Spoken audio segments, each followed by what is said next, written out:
The European Union is welcoming the UN Security Council's vote endorsing President Donald Trump's Gaza peace plan, calling it an important step towards resolving the conflict. EU Foreign Affairs spokesman Anwar El-Anouni says the resolution strengthens the ceasefire, expands large-scale humanitarian access and opens the door for early recovery and reconstruction efforts in Gaza. He adds that the plan also lays groundwork for institution building and reform in the territory. The Security Council vote marks a significant moment in international efforts to stabilise Gaza following months of devastation and humanitarian crisis. Let's take a listen in to the EU Foreign Affairs spokesperson. The adoption of the UN Security Council Resolution 2803 is an important step in advancing the comprehensive plan to end the Gaza conflict. It consolidates the ceasefire, enables humanitarian access at scale, and opens the way for early recovery, reconstruction, and institutional reform in Gaza after 2 years of devastating conflict. Of course, this comes after yesterday the UN Security Council voted all in favour of Donald Trump's 20-point plan. It has received praise from around the world, which of course ended over 2 years of war. The first phase is currently in effect, with all the hostages having been handed over as discussions for the next phase to be implemented and discussed terms. However, the UN Security Council, the only real body in the United Nations that has power, have voted in favour of the plan. Now, of course, this comes amid criticism who will be in this international stabilisation force in the Gaza Strip, this governing body that is going to take care of the enclave while a Palestinian technocrat governing force is established. Of course, that will take time, and so many countries have offered troops onto the ground. But of course, with the countries where those troops come from is much up for debate. Of course, Netanyahu has responded to this and urged for Hamas's complete expulsion from the region. He's urged regional countries to join Israel in expelling Hamas. Of course, this comes as... Okay, we move on to Europe for our next story. And the Kremlin accused Poland of succumbing to Russophobia following Poland's claims that 2 Ukrainian citizens, allegedly recruited by Russian intelligence, were responsible for an explosion on a railway route to Ukraine. Kremlin spokesman Dmitry Peskov responded to the accusations, stating Russia is accused of all manifestations of the hybrid and direct war that is taking place. He added that in Poland, everyone is trying to run ahead of the European locomotive in this regard, referring to the country's position in the European politics. The explosion occurred on the Warsaw-Lublin railway line, which connects the Polish capital to the Ukrainian border. This incident follows a broader pattern of sabotage, arson and cyber attacks across Poland and other European nations since the onset of the war in Ukraine.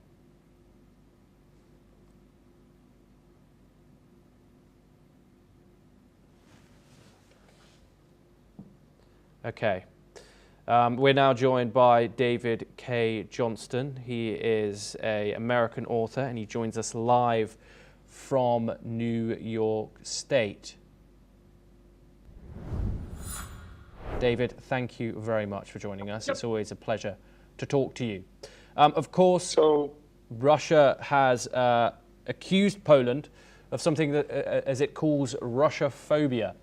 Given the recent actions of Moscow and its espionage activities in neighbouring Eastern European states to Ukraine, is this a fair statement coming out of the Kremlin? No, I don't think so at all. And I think it's further evidence of the ambitions of Vladimir Putin, who's been on the record for more than a quarter of a century that he would like to see the old Soviet Union in a new form put back together, with the satellites of the Soviet era brought under the current Kremlin regime. The overflights in Poland, and various other actions, all are indicative of saber rattling by Putin to further his goals, which began with conquering all of Ukraine. And of course, David, Poland, a NATO member, we've seen drone incursions into the country, along with other countries like Romania, etc. And this, of course, is a widespread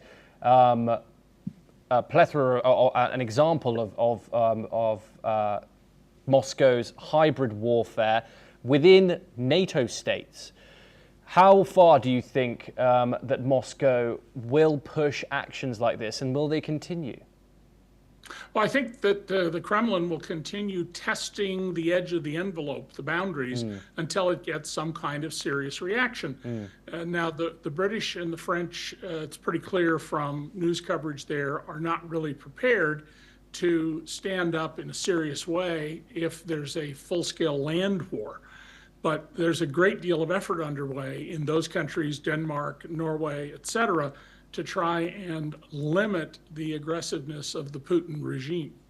And of course, the narrative coming out of the Kremlin, David, is that Moscow has said many times it has no interest in attacking NATO, causing any harm to any NATO nations, making escalation happen with the North Atlantic Treaty Organization.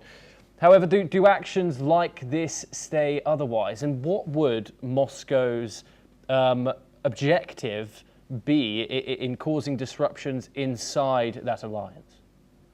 Well, I don't think you can count at face value on anything that Putin says. Let's go back to his little green men without insignia when they invaded Crimea, and he said, I don't know who they are. And then later he said, of course, those were my soldiers. What he's trying to do is see if he can break up or weaken the NATO alliance after 80 years. And that's a crucial element in his deciding how far can I push this. The leaders of the little Baltic countries, Estonia, Latvia, and Lithuania, are especially worried that the Russian tanks are ready to roll as soon as Putin believes he can do that without a military response from NATO, where an attack on one under that treaty is an attack on all. Yeah, of course. And of course, this would, if Poland's prime minister's accusation are correct, this would be actions of the KGB, now called the FSB, the Federal Security Service, Moscow's intelligence agency. Could you tell us a little bit about how they operate, how powerful it is, especially in Eastern Europe? Well, Russia has never abided by the modern rules of war and the law of war. Russia has always thought it's fair game to attack obstetric hospitals where babies are being delivered, in old people's homes and schools, and we've seen this in Ukraine. In addition, of course, Putin has sent agents to poison people in other countries with radioactive materials and in other ways. The Russian pilot who defected to Ukraine, for example, was hunted down in Mexico and assassinated. So there will be more aggressive actions by Putin so long as he thinks there's a benefit to him in the long run. He's not in a position to invade any other country at the moment, but in time he well could be. And as we see with drones, the cost of warfare and the nature of warfare is being radically changed in ways that war colleges will be teaching 500 years from now. David K. Johnston, thank you very much for joining us here on NewsX World. It's always a pleasure to get your insight. We now move on and over to North America.